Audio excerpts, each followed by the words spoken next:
जय हिंद, जय भारत, इंकलाब जिंदाबाद। प्यारे दोस्तों, आज हम विटामिन के बारे में अध्ययन करेंगे और हमारा कोशिश यही रहेगा कि हम बहुत ही अच्छी तरीके से आप लोगों को बताएं। और मेरा एक सलाह जरूर रहेगा कि आप लोग पढ़ते समय पेन और कॉपी लेकर जरूर बैठेंगे, क्योंकि बिना लिखे आप लोग अच्छे तरीके से अध्ययन नहीं कर सकते हैं। तो हमारे साथ साथ आप लोग भी संघर्ष में लग जाइए और अपने लाइफ को आगे बढ़ाइए। दोस्तों, हम अपने मुकाम में जरूर सफल होंगे। बस एक बार निश्चय कर लीजिए और उस पर लग जाइए कड़ी मेहनत के साथ। जिस प्रकार हम वीडियो बनाने में अपनी कड़ी मेहनत लगा देते हैं, उसी प्रकार आप अध्ययन करने में लगाइए।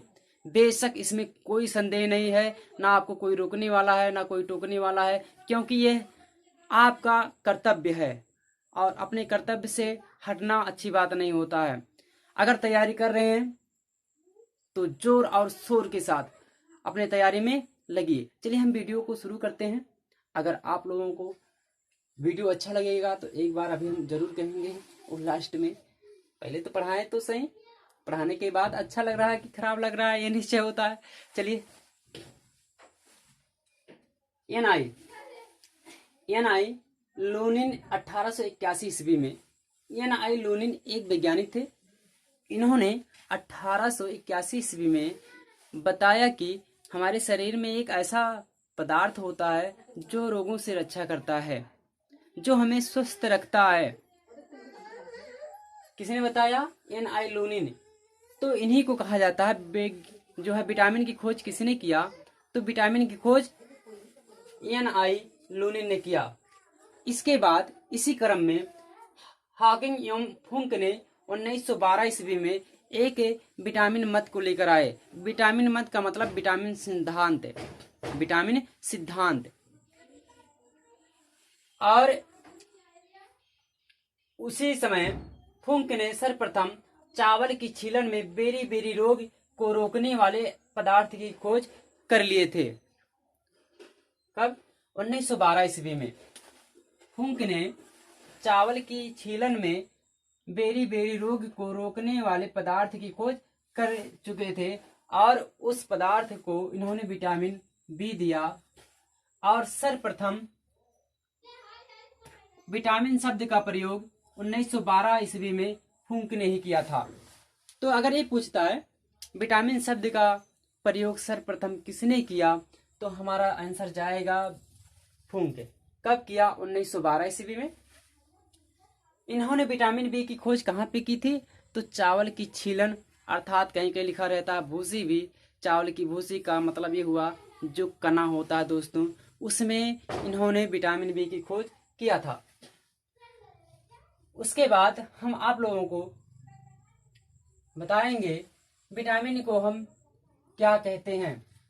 तो देखिए, विटामिन को हम वृद्धि तत्व कहते हैं, ग्रोथ फैक्टर कहते हैं, क्योंकि अगर विटामिन की कमी से हमें रोग हो रहा है तो हमारा शरीर विकास नहीं होगा, और जो हमारा शरीर विकास नहीं होगा तो हमारा मस्तिष्क, जो जिसे हम दिमाग भी कहते हैं। देखिए दोस्तों, स्वस्थ दिमाग को बढ़ाने के लिए स्वस्थ रहना बहुत जरूरी होता है। तो विटामिन को हम वृद्धि तत्व भी कहते हैं, जिसे हम ग्रोथ फैक्टर कह रहे हैं। इससे हमें क्या मिलता है? एनर्जी? ऐसा बात नहीं है। एनर्जी हमने केवल लिखा यानी ऊर्जा लिखा है, तो ऊर्जा नहीं मिलता है। क्या? ऊर्जा नहीं मिलता है। देखिए, स्लाइड को देखकर केवल ऐसा बात नहीं कि जो चीज लिखे हैं वो पॉजिटिव है, वो नेगेटिव भी हो सकता है। ये हमारे बताने पर ही डिसाइड होगा बाद में, क्योंकि अपना लिखा हुआ व्यक्ति वो स्वयं जान पाता है, दूसरा कोई लगभग 80% जान सकता है, ना कि 100%। तो शायद अगर हम ऐसा नहीं कह सकते हैं कि हम बहुत अच्छा पढ़ाते हैं। पढ़ाना अच्छा और ना पढ़ाना अच्छा वह बच्चों पर डिपेंड करता है। अगर बच्चे पसंद करने लगते हैं तो इसका मतलब अच्छा पढ़ाया जा रहा है। अगर नहीं पसंद करते हैं तो ऐसा हमें मानना पड़ेगा कि हमारे अंदर कहीं ना कहीं कमी हो रही है। तो दोस्तों, अगर वीडियो अच्छा लग रहा है या नहीं अच्छा लग रहा है, अच्छा बन रहा है या नहीं बन रहा है, आप लोग कमेंट जरूर कीजिएगा।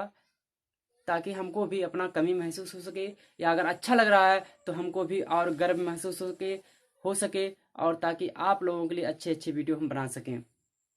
चलिए दोस्तों, ऊर्जा, विटामिन से हमें ऊर्जा नहीं प्राप्त होता है। विटामिन रोगों से रक्षा करता है। क्या करता है? रोगों से रक्षा करने का काम करता है। विटामिन की कमी से होने वाले रोग को हम अपूर्णता रोग कहते हैं। विटामिन कार्बनिक यौगिक होता है, अर्थात वह कार्बन से मिलकर बनता है। विटामिन कैसा यौगिक होता है? कार्बनिक यौगिक होता है, ये भूलेंगे नहीं। यह रोगों से रक्षा करता है, ऊर्जा प्रदान नहीं करता है। जीवों में लगभग 20 प्रकार के विटामिन पाए जाते हैं। कितने प्रकार के? 20 प्रकार के विटामिन पाए जाते हैं। चलिए दोस्तों, हम इधर आते हैं। तो जो विटामिन है, एक विटामिन जिसे हम नियासिन कहते हैं और विटामिन डी कहते हैं। विटामिन नियासिन और विटामिन डी, यह संश्लेषित हो जाता है, अर्थात अवशोषण हो जाता है हमारे शरीर के द्वारा। यह भोजन के द्वारा नहीं, बस यूं ही समझ लीजिए, कह सकते हैं प्रकाश के द्वारा या हमारे त्वचाओं के द्वारा प्रकाश हमारे शरीर पर पड़ता है, जिससे हम कहते हैं विटामिन डी हमें प्राप्त होता है। ऐसे ही त्वचाओं के द्वारा यानी हमारे चमड़े के द्वारा नियासिन और विटामिन डी संश्लेषित हो जाती हैं, अवशोषण कर लेती हैं। ये हमें भोजन से नहीं प्राप्त होती हैं। तो दोस्तों, उसके बाद देखिए, विटामिन कई प्रकार के होते हैं, जैसे A, B, C, D, E, K। तो इनको हम 2 कैटेगरियों में बांटते हैं। एक जल में जो घुल जाता है, दूसरा वसा यानी तैलीय पदार्थ।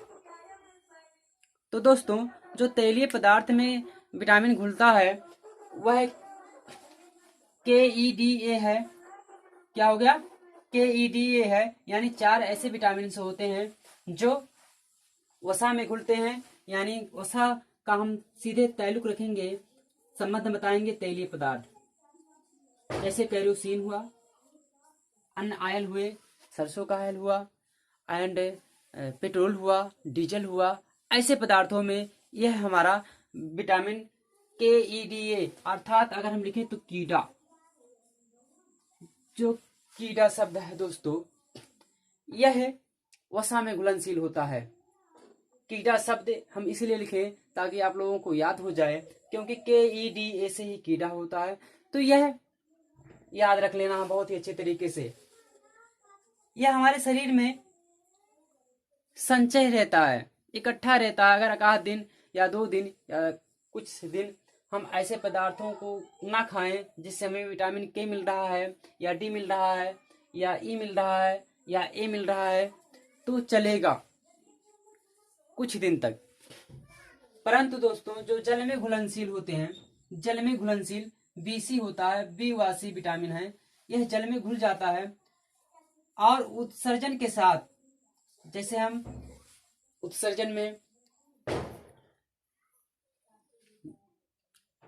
उत्सर्जन प्रक्रिया मूत्र हुआ, अधिकतर इसी के द्वारा हमारा विटामिन BC बाहर निकल जाता है। इसलिए इस ऐसे प्रकार के भोजन को रोज करना अति आवश्यक होता है।